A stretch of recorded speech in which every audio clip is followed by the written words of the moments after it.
Hi there, Earl Warren families. I'm so glad to be back with you, and I am so excited about this week's lesson. We're starting a new month. We're in the month of November now, and that means a new theme in the art room. Last month we talked about perseverance, about grit, about overcoming challenges in art.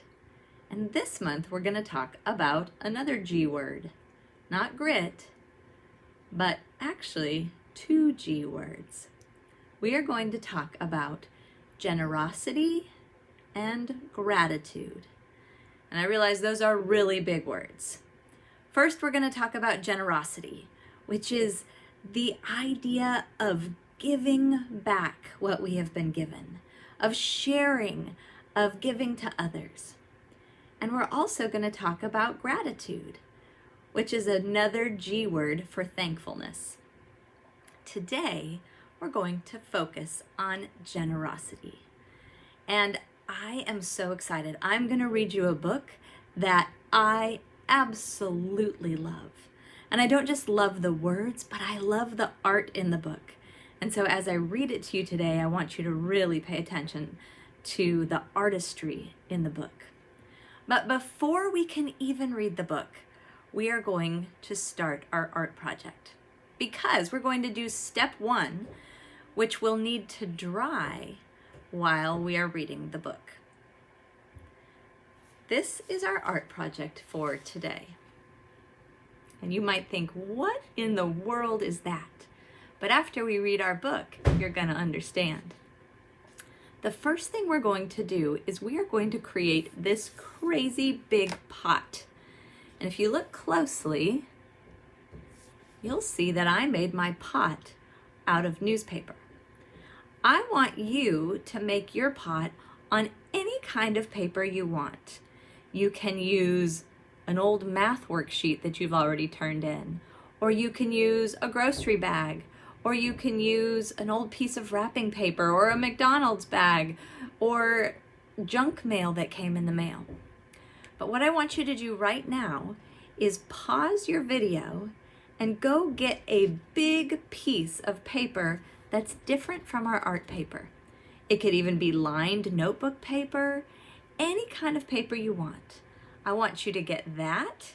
I want you to get a Sharpie, and I want you to get your watercolors. So pause the video and go get those supplies, and I'll teach you how to draw a pot. What kind of paper did you choose? I went and raided the recycle bin at our house, and I found an old math assignment from one of my children who's in 3rd grade. He's already taken a picture and turned it in, so now I am going to turn this into art. So using this piece of paper, you might have newspaper or an old grocery bag or something. I'm going to draw a pot, and I'm going to teach you how. First thing I'll do is the invisible drawing. I'm going to draw, let me show you our original piece here. I'm going to draw first this great big oval. Now don't pay attention to what's in my pot right now. Just we're going to look at the pot. I'm going to draw a great big squishy oval. So I want my oval to be thin this way and wide this way. So I have a narrow opening but a wide mouth. And I'm going to go almost to the edge of my paper. So you can use a pencil if you want and then go over it in Sharpie.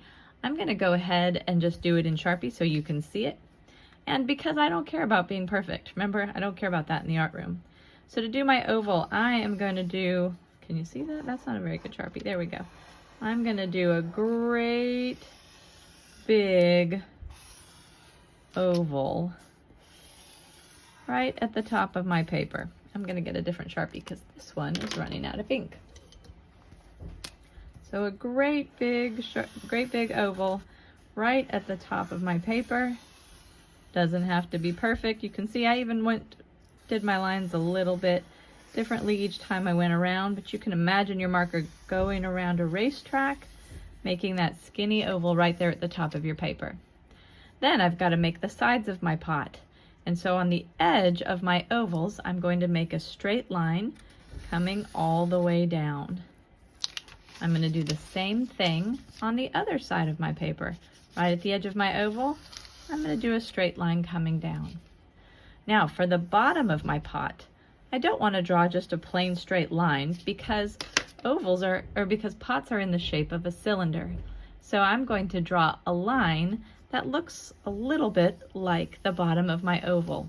Can you see how that's kind of a little bit of a flat smile? I'm going to do the same thing on the bottom of my paper. On the bottom of my pot, I'm going to do just a little flat smile right there across the bottom. So I'm going to connect these two just like that, a little flat smile. And then so I don't burn my hands picking up my pot, I'm going to draw two little handles on the side.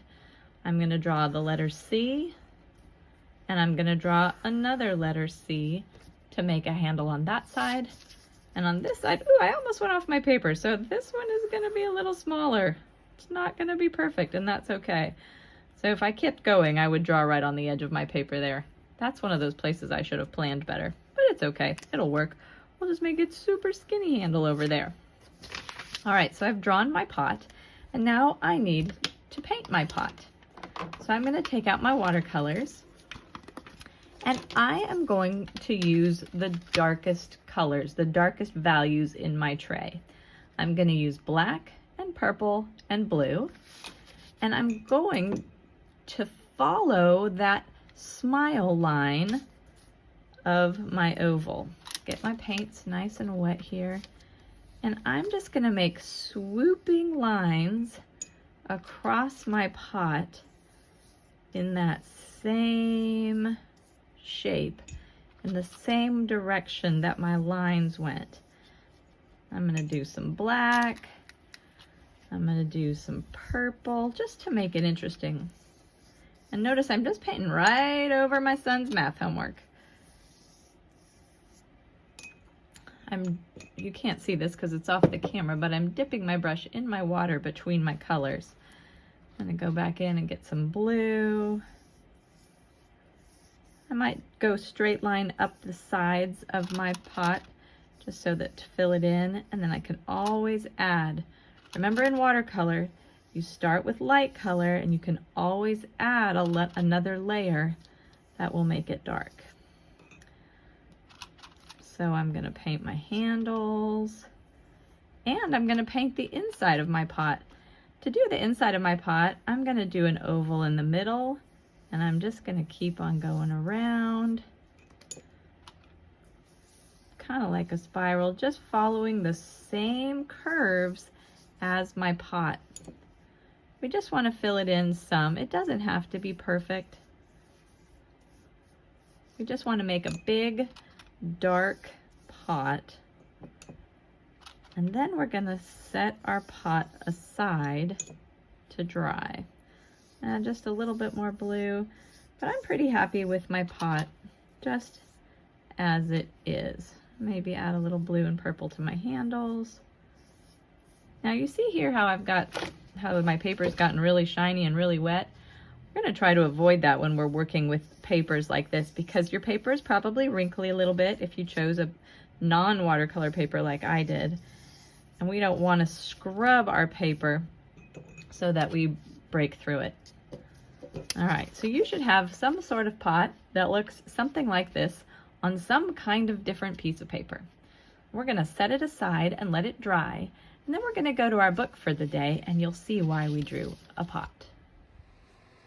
All right, now that our pots are drying, I'm going to show you the book we're going to read today. This is a Caldecott winner, which means that it won a really important award, and it's called Thank You, Omu, and it's written by a woman named Ogi Mora. And I want you to notice, the light is reflecting off of the cover.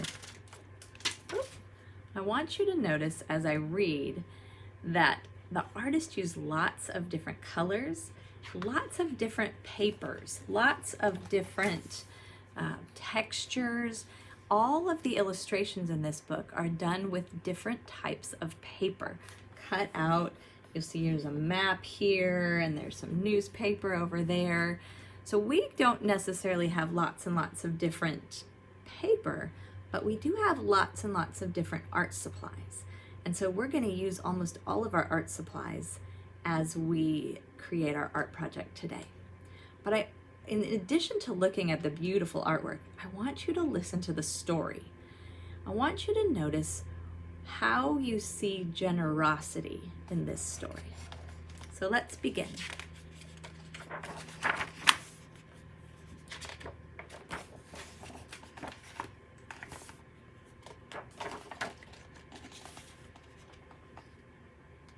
Thank You, Omu by Oji Mora. On the corner of First Street and Long Street, on the very top floor, Omu was cooking a thick red stew in a big fat pot for a nice evening meal.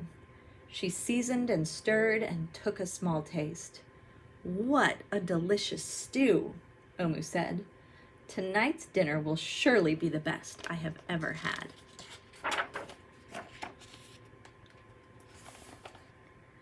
With that, Omu put down her spoon and went to read a book before supper. As the thick red stew simmered on the stove, its scrumptious scent wafted out the window and out the door, down the hall, toward the street, and around the block until, knock! Someone was at the door. When Omu opened it, she saw a little boy. "Little boy," Omu exclaimed, "what brings you to my house?" "I was playing with my race car down the hall when I smelled the most delicious smell," the little boy replied. "What is it?" "Thick red stew." Stew," he sighed. "That sure sounds yummy." Omu thought for a moment. She was saving her stew for dinner, but she had made quite a bit. It would not hurt her to share. "Would you like some?" The little boy nodded. And so Omu spooned up some thick red stew from the big fat pot for her nice evening meal. "Thank you, Omu," the little boy said, and he went on his way. With that, Omu closed the door and went back to her book. As she read, her thick red stew's scrumptious scent wafted out the window and out the door, down the hall, toward the street, and around the block until, knock, knock! Someone was at the door.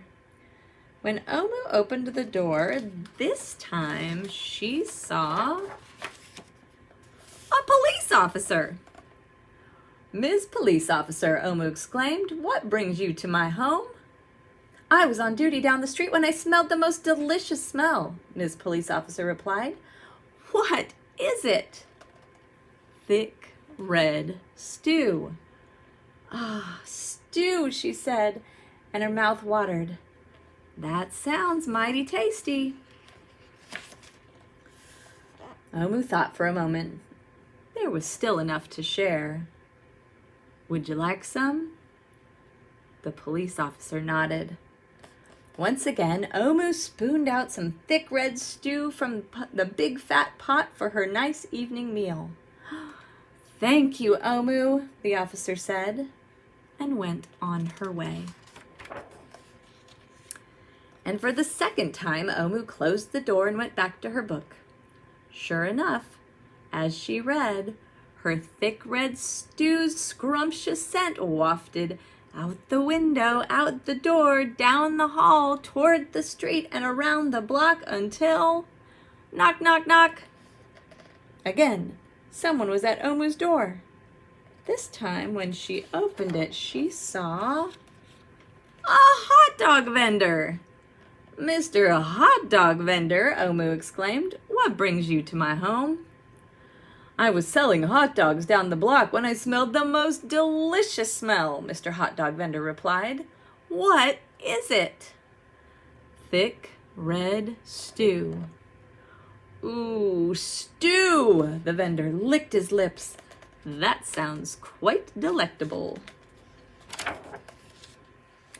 So Omu spooned out some thick red stew from her big fat pot for her nice evening meal.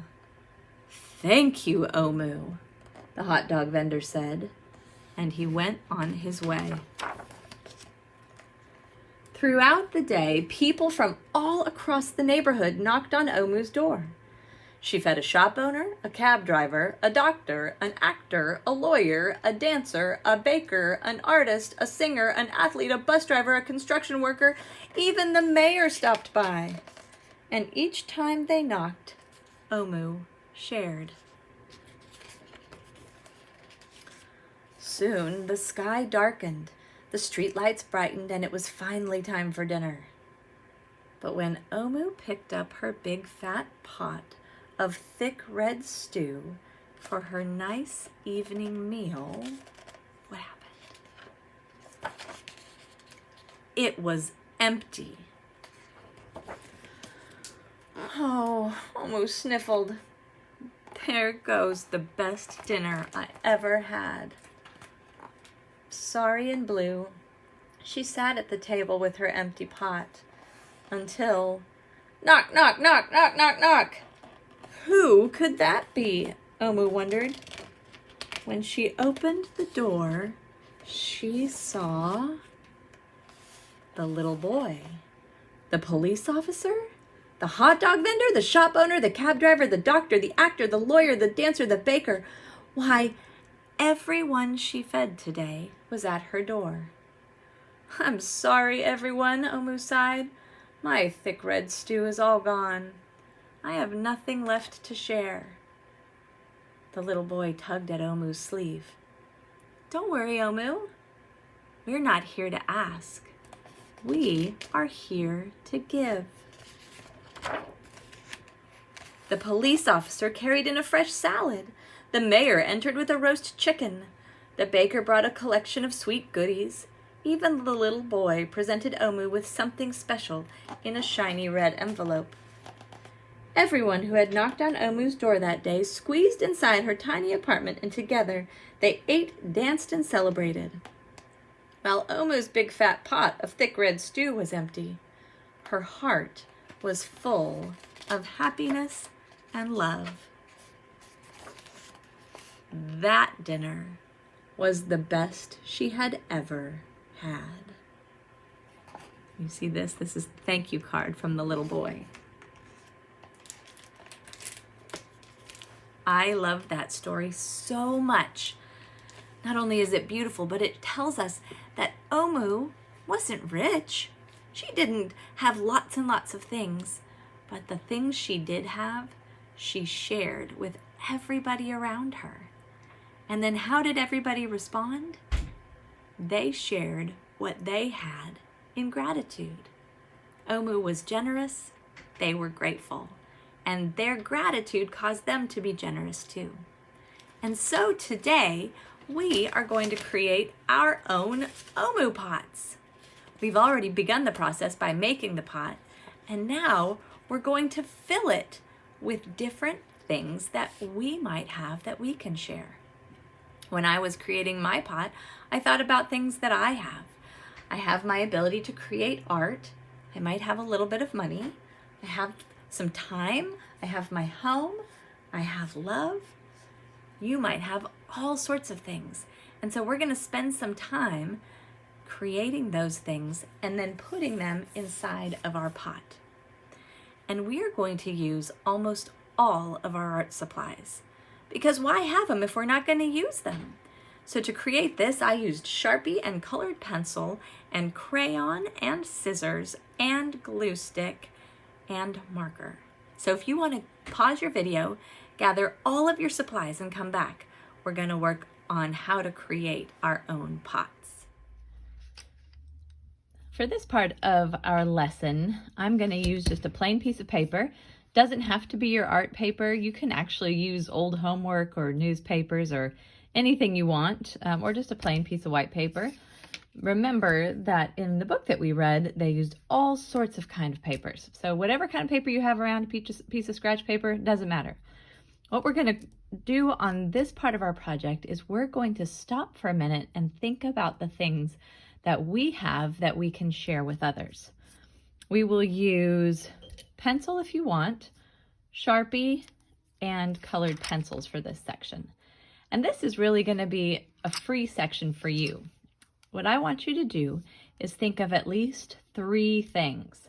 You might think of 4 things or 5 things that you have that you can share with other people. Now, these things do not necessarily have to be things. Maybe you have kind words that you can share with other people. So if that's something I want to share, I could make a speech bubble and write kind words in it. Maybe you have a really special teddy bear that makes you really happy and makes you feel safe when you're afraid. And you have a brother or a sister that sometimes gets afraid too. Maybe you want to share that special teddy bear with somebody else. We'll make our teddy bear happy. Or maybe you know how to sing beautiful music or play an instrument. I'm not very good at playing instruments or singing, but I sure like to do it. And I sure love it when other people share their gift of music with me. So maybe you play a guitar, or maybe you just really like to sing. Maybe you could draw a picture of yourself singing. Maybe you could do something as simple as draw a music note, which is just a little oval with a flag sticking up out of the top. So I want you to pick 3 things. In my original piece, let me remind you what my things were. I chose my art. I thought about how I could maybe share a little bit of my extra money. I did a watch, and I wrote that I could share my time. I thought about how much I love to have people in my home when the world is open up again, and that I can share my home. And then I thought that I can just share my love with people who might feel unloved. So I did a picture for each of those. I wrote the words on all of mine. You don't have to write the words on yours. If you just want to write the picture, you can. Or if you can't think of a picture, you can just write the words. Maybe what you really want to share is your Xbox. And you could even just write the words and put them in a shape like that. But what I want you to do is take a few minutes. I want you to draw those things. Don't have to be fancy, just simple. Trace them in Sharpie if you didn't draw them in Sharpie, and then color them in with colored pencils. So while you're thinking of yours and drawing yours, I am going to go ahead and color mine. As I color, I'm going to experiment with layering my colored pencils. What that means is I'm going to do colors on top of colors instead of just keeping them simple. I'm going to use several different colors to make my drawings interesting. All right, so get drawing. I can't wait to find out what you think that you have to share with others. What would be in your big Omu pot?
Now that we have our symbols cut out, so in my new pot, I'm going to share kind words and I'm going to share my teddy bear. So I think I'll write music right here. And I'm going to share some music and I'm going to share my Xbox. I don't really play the Xbox, so Mrs. Burke can't play video games just like I can't sing, but let's pretend. The next thing we're going to do is cut these out. And we don't have to cut. In fact, I don't want you to cut right on the lines. I don't want you to cut right on those lines. We're just going to cut the general space around them. So why don't you cut yours out while I cut mine out?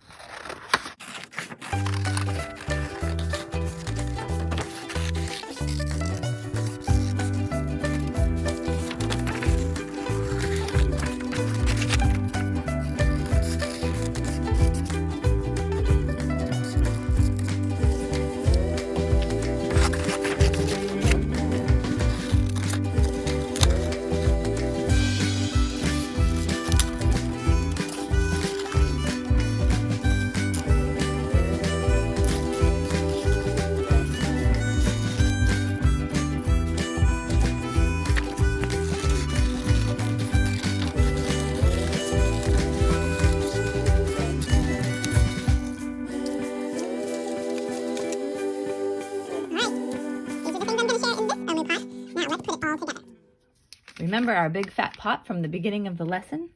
Well, it's time to cut it out and attach it onto our final piece of paper. But when we cut it, we're going to do something unusual. First, we'll cut the whole pot out.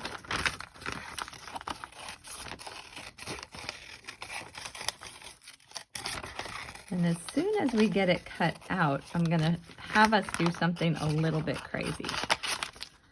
So remember, when we're using our scissors, we almost always keep the scissors pointed away from us, and we move the paper instead of moving the scissors. So we have our pot here, but remember in our project, remember how all of these things sat inside of our pot? I'm going to show you how to do that. We're going to take our scissors and we're going to cut just this line, not all the way through, but just to about right there. So I'm going to follow my line and I'm going to cut a little slit right across my pot just to right there. Now I'm going to glue my pot onto my paper, onto my final piece of paper. I'm going to put glue around the back side of my pot on the sides and the bottom, only on the sides and the bottom. And then I'm going to put glue down on the back of my top, and I'll show you why. So I've got my glue stick out, and I'm going to put glue stick on the sides of my pot, on the bottom of my pot, and then just on that top oval of my pot. Then, when I flip it over and put it on my paper, it's going to hold down in place, but there's an opening at the top of my pot. And now, I'm going to take all of my ingredients, the things that I'm going to share, and I'm going to glue them inside my pot. First, I'm going to kind of practice. So I'm going to slide my guitar in a little bit. My guitar is kind of slipping out. You know what I'm going to do? I'm going to let it hang off the page. And then my teddy bear will go next. And maybe my Xbox controller. And then maybe my kind words. I actually think I'm going to do my Xbox controller, then my teddy bear, then my kind words. These are going to be the ingredients in my Omu stew. So I'll take them out in that order. And I'm going to put glue on the backs of these, even just on the bottom parts. I'm going to slide it inside my pot. Remember how I have that little pocket there? And press it down. Now it looks like it's inside my pot. And I'll do the same for the rest of them.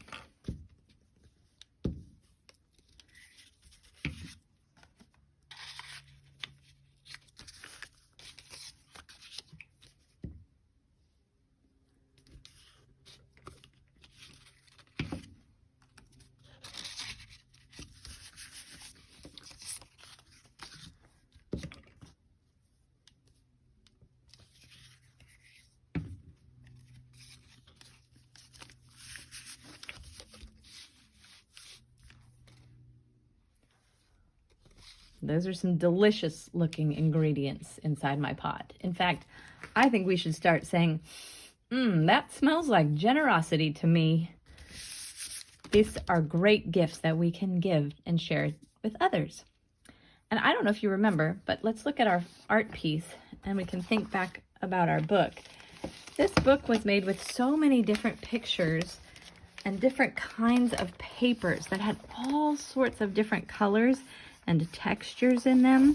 See how there's blues and greens over here and purples and whites, all sorts of different textured papers. Well, we don't have a stack of textured papers just sitting around, but we could sure make our own. And so I decided to make a textured paper background behind my pot. And what I did was I took a crayon and I just did a scribble design in the background around my pot. And then because crayon pushes away marker the same way it pushes away watercolor, I went over it with a marker to get that neat textured look at the end. You can take your crayon, any color you want, and do any sort of design you want. I think this time I'm going to use an orange, and I'm going to use the back side of my crayon, and I'm just going to make squiggles all over the background of my pot as I'm making my homemade awesome textured paper. Just scribble squiggles, nothing fancy. Pressing kind of hard though so that we get a lot of that crayon wax on our paper. And then I'm going to take a purple marker, just because I like orange and purple together. I'm going to take my purple marker, and I'm going to use, remember, markers have our fine point and our fat point, and I'm going to use the marker on its side, and I'm going to just go right on top of that crayon. And can you see how the crayon peeks out? I'm going to just outline my pot and my ingredients, and I'm going to color right over that crayon with the broad side of my marker to get a neat textured background. Can't wait to see what kind of background you decide to make. Go ahead and do your little bit of background while I do mine.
There we have it.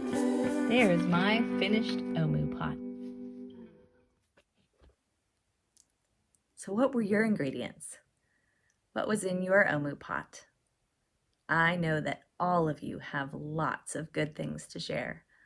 I hope you share them with your classmates and your teachers and your families, not only in your artwork, but in real life too. Thank you for sharing your time with me this week. I sure love it when we draw together, even when we're apart.